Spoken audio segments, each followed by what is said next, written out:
गणानाहं त्वा गणपतिं ववामहे कविं कवीनाम् उपवस्त्रवस्तमं ज्येष्ठराजं ब्रह्मणस्पदान् शृण्वन्नोतिभिस्सेदसादनं प्रणो देवी सरस्वती वाजैः बिर्वाजनेवती धीनाममित्रयवतो गुरुर्ब्रह्मा गुरुर्विष्णुः गुरुर्देवो महेश्वरः गुरुर्साक्षात् परब्रह्म तस्मै श्रीगुरवे नमः।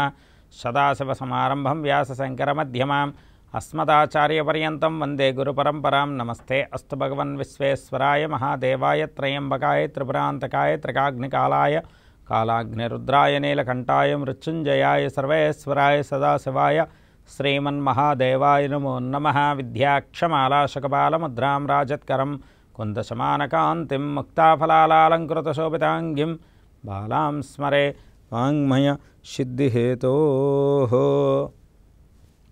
ప్రేక్షక వీక్షకులందరికీ బ్రహ్మవాక్కు కార్యక్రమానికి స్వాగతం సుస్వాగతం.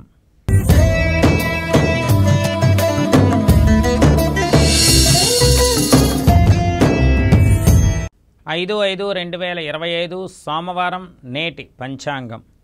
స్వస్తి శ్రీ శ్రీ విశ్వావసనామ సంవత్సరం ఉత్తరాయణ పుణ్యకాలం వసంత ఋతువు వైశాఖ మాసం. ఈరోజు సూర్యోదయం ఉదయం 5:39 మొదలవుతుంది. సూర్యాస్తమయం సాయంకాలం 6:21 మొదలవుతుంది. ఈరోజు తిథి వైశాఖ మాస శుక్లపక్ష అష్టమి మధ్యాహ్నం 11:59 వరకు. తదుపరి నవమి తిథి. ఈరోజు నక్షత్రం ఆశ్లేష నక్షత్రం సాయంకాలం 6:02 వరకు. తదుపరి మకా నక్షత్రం. ఈరోజు యోగం వృద్ధి యోగం రాత్రి 2:12 వరకు. తదుపరి ధ్రువయోగం. ఈరోజు కరణం భవకరణం పగలు 1:56 వరకు. తదుపరి కౌలవకరణం. ఈరోజు శుభ సమయాలంటూ ఏమీ లేవు. ఈరోజు రాహుకాలం ఉదయం 7:30 నుండి 9 గంటల వరకు. ఈరోజు యమగండ కాలం ఉదయం 10:30 నుండి 12 గంటల వరకు. ఈరోజు దుర్ముహూర్తం మధ్యాహ్నం 12:24 నుండి 1:12 వరకు. తిరిగి మధ్యాహ్నం 2:46 నుండి 3:34 వరకు. ఈరోజు వర్జ్యం ఉదయం 6:39 నుండి 8:15 వరకు.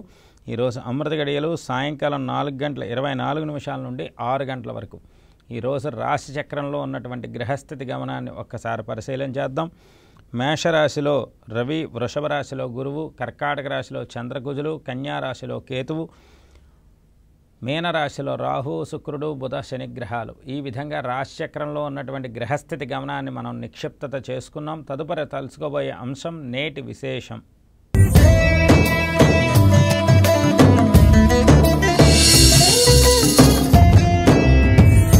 ఓం తత్పురుషాయ విద్మహే మహాదేవాయ ధీమహి తన్నో రుద్ర ప్రచోదయాత్. ఈశానః సర్వవిద్యానామీశ్వరః సర్వభూతానాం బ్రహ్మాధిపతి బ్రహ్మణోధిపతి బ్రహ్మ శివో మే అస్తు సదాశివోం. ఓం నమః శివాయ. శివాయ గురవే నమః. చాలా విశేషమైనటువంటి వైశాఖ మాసంలో శుక్లపక్ష అష్టమి, ఆ యొక్క ఆశ్లేష నక్షత్రయుక్తంగా ఉన్నటువంటి ఈ రోజుని అపరాజితాదేవిగా ఉన్నటువంటి అమ్మవారి యొక్క ఆరాధన, పరమేశ్వరుడి యొక్క ఆరాధన కలిపి చేసుకోవడం వల్ల ఉమామహేశ్వరుల యొక్క అనుగ్రహం అధికంగా లభిస్తుంది. అందువల్ల ఈ యొక్క ఉమామహేశ్వరుల యొక్క ఆ యొక్క ఫలిత విధానం వల్ల అన్యోన్య దాంపత్యం, అలాగే అమ్మవారి అనుగ్రహం వల్ల సత్సంతాన యోగం. జగతః పితరౌ వందే పార్వతీ పరమేశ్వర అన్నట్టుగా పార్వతీ పరమేశ్వరుల్ని ఈరోజు కనుక చేసుకునేటువంటి ఈ యొక్క ఆరాధన వల్ల, ఈ ఉమామహేశ్వర వ్రతం అనేది ఈరోజు చేసుకోవడం వల్ల చాలా అద్భుతమైనటువంటి శుభపరిణామాలు పొందుతారు. ప్రతి ఒక్కరూ కూడా ఈ యొక్క సోమవారం నాడు శివుడికి పాలతో, పెరుగుతో, పంచదారతో, నేతితో, తేనెతో, పంచామృతాలతో అభిషేకం చేసుకుంటూ అక్కడ ఉన్నటువంటి బ్రాహ్మణ పండితులకు దక్షిణ తాంబూలాదులు ఇవ్వడం వల్ల ఖచ్చితంగా శివానుగ్రహం అధికంగా లభిస్తుంది. ఈ విధంగా నేటి విశేషాన్ని మనం తెలుసుకున్నాం. తదుపరి మనం తెలుసుకోబోయే అంశం గోచార రీత్యా నేటి 12 రాశుల శుభ ఫలితాలు.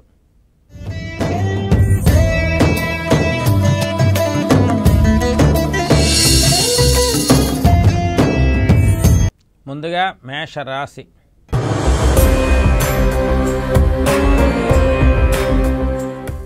అశ్విని నక్షత్రం 1, 2, 3, 4 పాదాలు, భరణి 1, 2, 3, 4 పాదాలు, కృత్తిక 1వ పాదంలో ఉన్న మేషరాశి జాతకులందరికీ కూడా చాలా నిర్దిష్టవంతమైనటువంటి శుభ ప్రయోజనాలు అధికంగా ఉన్నవి. చేసే వృత్తి ఉద్యోగ వ్యాపారాల్లో విశేషమైనటువంటి లాభం ఉన్నది. అన్ని రకాలుగా కూడా మేషరాశి వారికి మంచి జరుగుతుంది అనేటువంటి అంశం ఈరోజు అధికంగా ఉన్నప్పటికీ కూడా ఈ సోమవారం చాలా జాగ్రత్తగా ఉండవలసినటువంటి ఒకే ఒక విషయం అర్ధాష్టమ చంద్రమంగళ దోషం. తొందరపడి మాట్లాడితే వచ్చే అనర్థాలు అంతా ఇంత కావు. జాగ్రత్త వహిస్తూ ఉండండి. మేషరాశి వారు ఏ పని చేసినా ఈరోజు శివాలయంలో శివారాధన ఆవుపాలతో చేయండి, ఖచ్చితంగా కలిసి వస్తుంది. తదుపరి మనం తెలుసుకోబోయే రాశి వృషభ రాశి.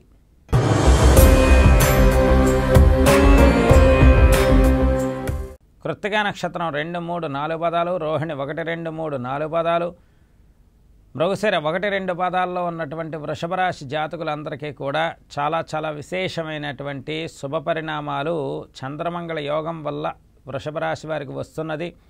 చక్కెరతో కనుక శివాభిషేకం చేస్తే తిరుగులేనటువంటి విజయాలు, ఏ పని చేసినా కలిసి వచ్చే అంశాలతో కూడినటువంటి పరిస్థితులు ఈ యొక్క వృషభ రాశి వారికి పేర్కొని ఉంటాయి. అన్నింటా శుభ పరిణామాలు పొందడం కోసం, వృషభ రాశి వారు చేపట్టే ప్రతి పనిలో విజయం సాధించడం కోసం ఈ యొక్క పరమేశ్వరుడికి చక్కెరతో విశేషించి అభిషేకం చేయండి, కలిసి వస్తుంది.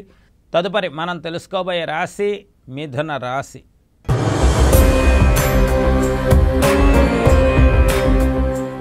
మృగశిర నక్షత్రం 3, 4 పాదాలు, ఆరుద్ర 1, 2, 3, 4 పాదాలు, పునర్వసు 1, 2, 3 పాదాల్లో ఉన్నటువంటి మిథున రాశి జాతకులకి కాలం కలిసి వస్తోంది అని మొహమాటం లేకుండా చెప్పచ్చు.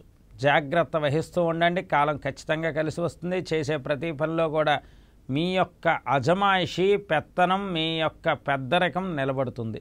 మిథున రాశి వారికి ఈరోజు క్రమేపీ ప్రతి విషయంలో కూడా శుభ పరిణామాలు ఉన్నాయి. అందువల్ల శివారాధన చక్కగా పంచామృతాలతో చేయండి, పరమేశ్వరుడి అనుగ్రహం లభిస్తుంది. తదుపరి మనం తెలుసుకోబోయే రాశి కర్కాటక రాశి.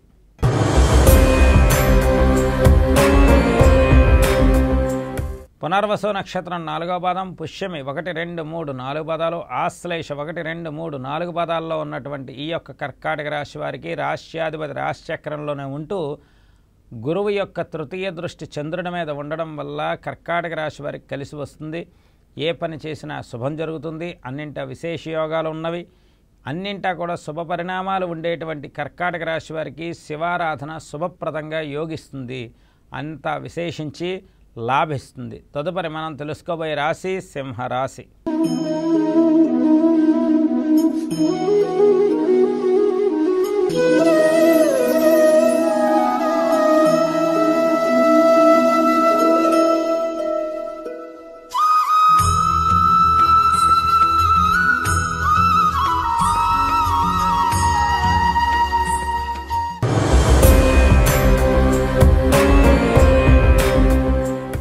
మఖా నక్షత్రం 1, 2, 3, 4 పాదాలు, పుబ్బ 1, 2, 3, 4 పాదాలు, ఉత్తర 1వ పాదంలో ఉన్న సింహరాశి వారికి పరీక్షాకాలం ఈరోజు అద్భుతంగా మొదలైంది.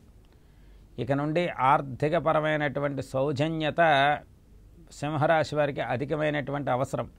అందువల్ల పరీక్షాకాలం ఉంటుంది ఈరోజు. ప్రతి పనిలో కూడా మీరు చేసే ప్రతి మాటలో కూడా జాగ్రత్త వహిస్తూ ఉండాలి. జాగ్రత్త మాత్రమే సింహరాశి వారిని కాపాడుతుంది. కావున సింహరాశి వారు శివారాధనలో భాగంగా పెరుగుతో అభిషేకం చేయండి, కలిసి వస్తుంది. తదుపరి మనం తెలుసుకోబోయే రాశి కన్యా రాశి.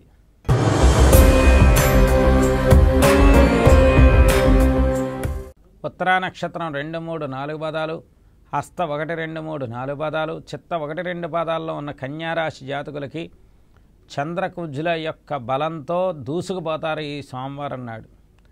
ఉమామహేశ్వరుల యొక్క వ్రతాన్ని చేసుకోండి, కలిసి వస్తుంది. అన్నింటా కూడా శుభయోగ పరిణామాలకి, శుభయోగ కారకత్వానికి నాంది పలికే విధంగా మీరు చేసే ప్రతి పనిలోని కూడా ఆ యొక్క పార్వతీ పరమేశ్వరుల యొక్క నామస్మరణ అధికంగా చేసుకోవడం వల్ల ప్రయాణాలు కలిసి వస్తాయి. అలాగే ఆర్థిక సౌజన్యత కలిసి వస్తుంది. సంసార జీవితంలో ఉన్నటువంటి ఒడిదుడుకులు పోతాయి. అన్నీ కూడా కలిసి వచ్చే విధానమే ఉమామహేశ్వరుల వ్రతం. అది మీరు చేసుకోండి, శుభం జరుగుతుంది. తదుపరి మనం తెలుసుకోబోయే రాశి తులారాశి.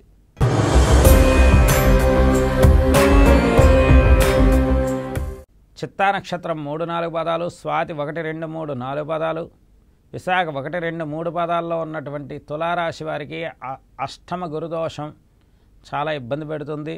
దశమ కేంద్రంలో ఉన్నటువంటి చంద్రమంగళ దోషం అనేది ఈ యొక్క తులారాశి వారికి ఈరోజు అధికంగా ఉంటుంది. ప్రతి పనిలోనే కూడా శుభయోగ పరిణామాలు అధికంగా ఉంటాయి. కాకపోతే ప్రతిదీ కూడా శుభాశుభ మిశ్రమంగా ఉంటుంది. 5వ తారీఖు మే నెల కొద్దిగా జాగ్రత్త వహించండి తులారాశి వారు. శివపార్వతుల యొక్క నామస్మరణ, ఉమామహేశ్వరుల యొక్క వ్రతాన్ని చేసుకోండి, కలిసి వస్తుంది. తదుపరి మనం తెలుసుకోబోయే రాశి వృశ్చిక రాశి.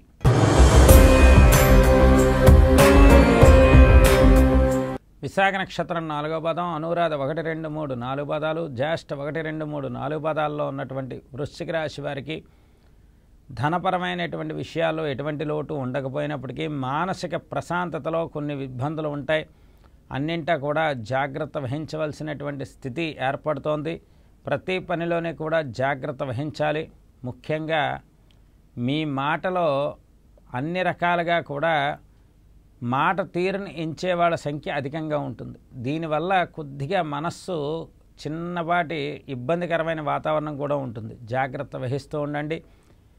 ఈ యొక్క పంచమ శని అనేది పంచమ స్థానంలో శని యొక్క తీవ్ర బలం వల్ల పిల్లల గురించి అధికమైన ఆలోచనలు ఎక్కువగా ఆలోచించడం కూడా వృశ్చిక రాశి వారికి చెప్పుకోదగ్గ సూచన. శివారాధన చేయండి. శివారాధన వల్ల మీకు అన్నీ శుభం కలిసి వస్తాయి. తదుపరి మనం తెలుసుకోబోయే రాశి ధనస్సు రాశి.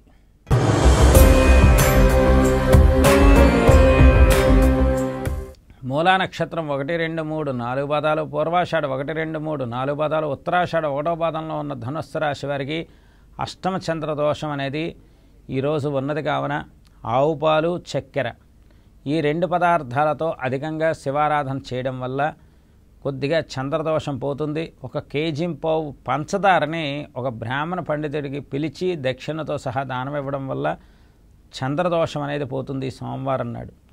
ఇంకా అక్కడి నుండి చంద్రబలం పెరుగుతూ వస్తుంది. చంద్రబలం పెరుగుతూ రావడం అంటే అది మామూలు విషయం కాదు. ధనుస్సు రాశి వారికి అష్టమాధిపతి అష్టమ స్థానంలో ఉండడం వల్ల కొన్ని ఇబ్బందులు కూడా ఉంటాయి. అందువల్ల జాగ్రత్త వహిస్తూ ప్రతి పనిలోని కూడా శుభ పరిణామాలు పొందడం కోసం ఈ యొక్క విశేషించి చేసేటువంటి ప్రతి పనిలోని ఆరోగ్యం, ఐశ్వర్యం అన్నీ కూడా కలిసి రావడం కోసం శివారాధన చాలా ప్రాముఖ్యత వహిస్తుంది. తదుపరి మనం తెలుసుకోబోయే రాశి మకర రాశి.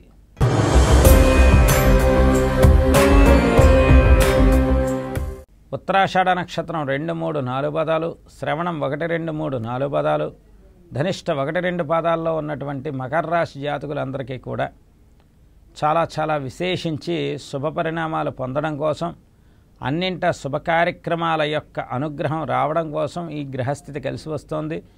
మీకు తెలియకుండానే మీ చుట్టూ ఒక శుభ పరిణామం అనేది ఏర్పడి ఉంటుంది. ఈరోజు చక్కనైనటువంటి శుభ పరంపర అవాప్తి అవ్వడం కోసం ఈ యొక్క మకర రాశి వారు ఏ పని చేసినా శివారాధనలో నిమగ్నం అవ్వండి. శివాలయానికి వెళ్ళి మారేడు పత్రితో అర్చన చేయండి. శివ సందర్శనం చేసుకోండి. శివాలయ ప్రదక్షిణ చేయండి, కలిసి వస్తుంది. తదుపరి మనం తెలుసుకోబోయే రాశి కుంభరాశి.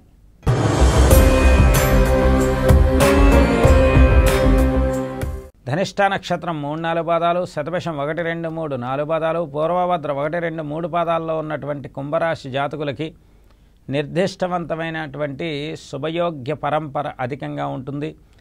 ఆలోచన ధోరణి మారుతుంది. అవకాశం అనేది ఖచ్చితంగా వస్తుంది. మంచి రోజులు వచ్చే కుంభరాశి వారికి ప్రతి పనిలోని విజయం సాధిస్తారు. ఒత్తిడి ఉన్నప్పటికీ కూడా విజయం మీదే.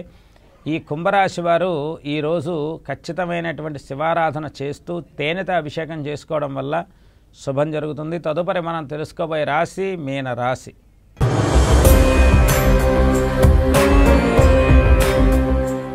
పూర్వభాద్ర నక్షత్రం 4వ పాదం, ఉత్తరాభాద్ర 1, 2, 3, 4 పాదాలు, రేవతి 1, 2, 3, 4 పాదాల్లో ఉన్నటువంటి మీనరాశి జాతకులందరికీ కూడా పరీక్షావంతమైనటువంటి కాలం, అసలు సిసలైనటువంటి ఏలినాడి శని ప్రభావ కాలం ఈ రోజు నుండి మొదలవుతుంది. జాగ్రత్త వహించండి. ఒత్తిడి పెరుగుతుంది. ప్రతి పనిలో ఉన్న ఒత్తిడి మీకు సందర్భానుసారం కాకుండా అసందర్భానుకంగా ఉంటుంది. ప్రతి పనిలోని కూడా విశేషించి అన్ని రకాలైనటువంటి శుభ పరిణామాలు పొందడం కోసం శివారాధన మీకు మేలు చేస్తుంది. ఈ విధంగా 12 రాశులకి నేటి శుభ ఫలితాలు చెప్పుకున్నాం. తదుపరి మనం తెలుసుకోబోయే అంశం నేటి ధర్మ సందేహాలు.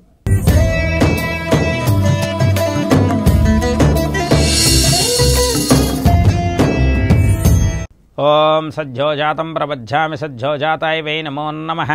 భవే భవేనాతి భవే భవస్వమాం భవోద్భవాయ నమః.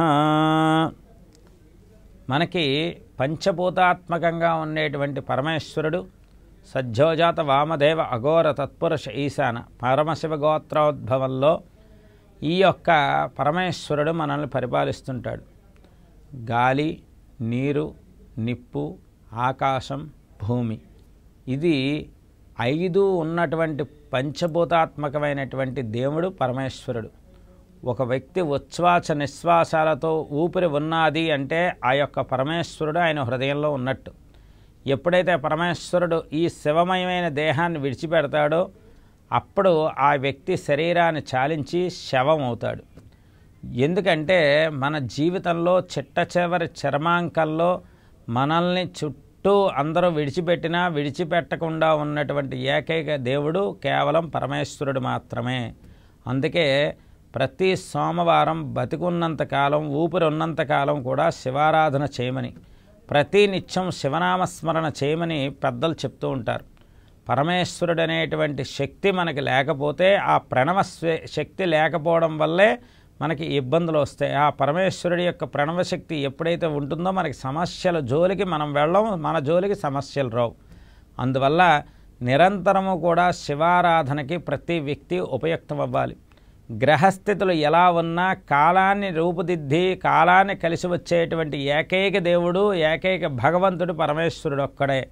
అందువల్ల సోమవారం నాడు ఖచ్చితంగా శివారాధన చేయడం, ప్రతినిత్యం శివ సందర్శనం చేసుకోవడం, శివనామస్మరణ చేసుకోవడం మన యొక్క కర్తవ్య బోధన.